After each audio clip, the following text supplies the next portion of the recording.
राधे राधे दोस्तों। भगवान श्री राम से जुड़े हर किस्से को लोग जानते हैं।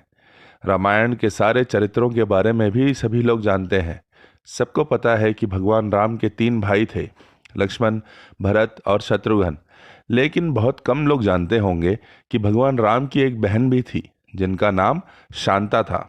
रामायण में भी शांता का बहुत कम जिक्र है। शांता इन 4 भाइयों की बड़ी बहन थी। शांता का जिक्र रामायण में भी है। वह राजा दशरथ और कौशल्या की बेटी थी, जिन्हें वर्षिनी और उनके पति रोमपद ने गोद लिया था। शांता ऋषि श्रंग की पत्नी थी। शांता और ऋषि श्रंग के वंशज सेंगर राजपूत हैं, जिन्हें एकमात्र ऋषि वंशी राजपूत कहा जाता है। शांता महाराज दशरथ और कौशल्या की बेटी थी, जिन्हें अंग देश के राजा रोमपद और कौशल्या की बड़ी बहन वर्षिनी ने गोद लिया था। वर्षिनी की कोई संतान नहीं थी। एक बार वर्षिनी अपने पति के साथ अपनी बहन से मिलने अयोध्या आई थी।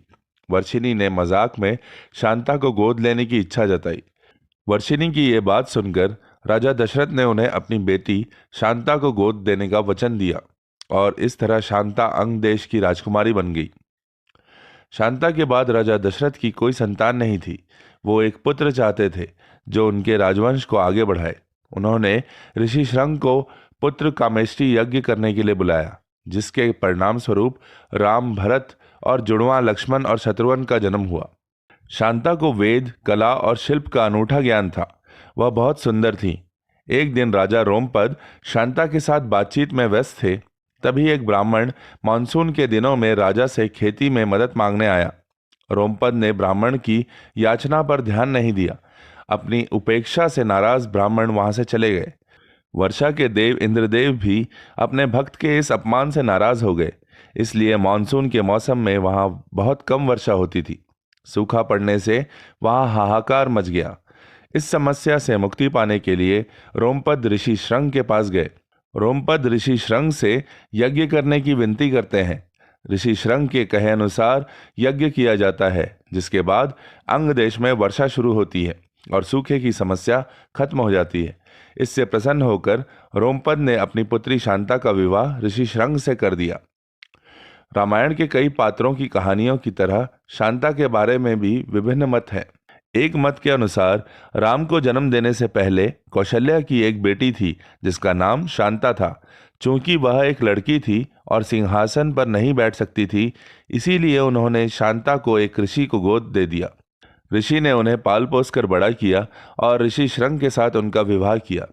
दशरथ ने अपने मंत्री सुमंत की सलाह पर कुलीन ऋषियों को पुत्र कामेष्टि यज्ञ में शामिल होने के लिए आमंत्रित किया। दशरथ ने ऋषि श्रंग को खास तौर पर आमंत्रित किया और समारोह में आने के लिए कहा। ऋषि श्रंग एक महान ऋषि थे। वह जहाँ भी पैर रखते थे, वहाँ समय पर बारिश, शांति और समृद्धि रहती थी। वहाँ लोग आनंद में रहते थे। सुमंत ने ऋषि श्रंग के पास जाकर उन्हें यह यज्ञ कराने को कहा। यज्ञ में आने का निमंत्रण मिलने पर ऋषि श्रंग ने कहा, मैं अकेला नहीं आ सकता। मैं यज्ञ कराने के लिए सहमत हूँ, लेकिन मेरी पत्नी शांता भी मेरे साथ आएगी। वह भी साध्वी के रूप में कार्य करेगी। सुमंत इस शर्त को मानने के लिए सहमत हो गए। शांता और ऋषि श्रंग अयोध्या पहुंचे। शांता ने दशरथ और कौशल्या के चरण स्पर्श किए। शांता को देखकर राजा दशरथ हैरान थे, क्योंकि वह किसी ऋषि की तरह दिखती थी। शांता ने जहां भी पैर रखा, वहां से सूखा गायब हो गया। दशरथ और कौशल्या सोच में पड़ गए कि आखिर यह कौन है। तब शांता ने स्वयं अपनी पहचान प्रकट की। उन्होंने कहा, मैं आपकी पुत्री शांता हूँ। दशरथ और कौशल्या को यह जानकर बहुत खुशी हुई कि वह उनकी पुत्री शांता है, जिसे उन्होंने एक ऋषि को गोद दे दिया था। एक अन्य मान्यता के अनुसार शांता को किसी को भी गोद नहीं दिया गया था। अयोध्या में एक बार भयंकर सूखा पड़ा था और ऋषि श्रंग को यज्ञ करने के लिए बुलाया गया था। ऋषि श्रंग द्वारा यज्ञ किए जाने पर जोरदार बारिश होती है और हर कोई खुशी से झूम उठता है। राजा दशरथ ऋषि श्रंग को पुरस्कृत करने की इच्छा जताते हैं। ऋषि ने राजा दशरथ की बेटी शांता का हाथ मांगकर वहां सबको चौंका दिया। हालांकि राजा दशरथ अपनी राजकुमारी बेटी का हाथ एक ऋषि को देने के इच्छुक नहीं थे, लेकिन फिर भी वह इस बात के लिए मान गए। सालों बाद भी राजा दशरथ की कोई संतान नहीं होती है। वह पुत्र कामेष्टि यज्ञ करने के लिए फिर से ऋषि श्रंग को आमंत्रित करते हैं।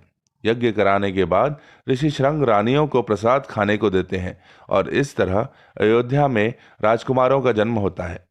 आशा है कि भगवान राम की बहन शांता जी के बारे में यह जानकारी आपको पसंद आई होगी।